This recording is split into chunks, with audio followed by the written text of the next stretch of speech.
The Beijing Winter Olympics offers a great chance for Argentina and China to strengthen bilateral ties, said Argentine President Alberto Fernández. Noting that the Winter Olympic Games is an important global sports event, Fernández said he will make a trip to Beijing and attend the opening ceremony with pleasure.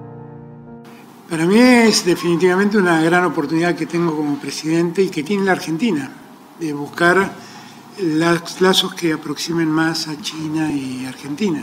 Y el presidente Xi Jinping, sin ninguna duda, es uno de los líderes del mundo en el tiempo que vivimos y por lo tanto, para mí, poder aprovechar una conversación con él y poder cambiar ideas, para mí es una gran oportunidad.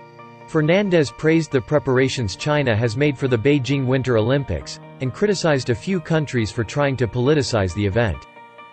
He expressed his gratitude for China's support to Argentina on various issues, noting that during the pandemic, Argentina received help from China, for which it is eternally grateful.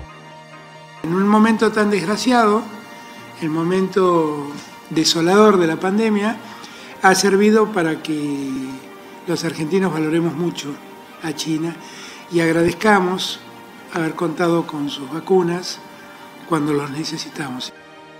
Regarding China's proposed Belt and Road Initiative, the president said Chinese investment in Argentina in the areas of energy, food production and infrastructure is increasing, and the initiative is helping Argentina achieve further development.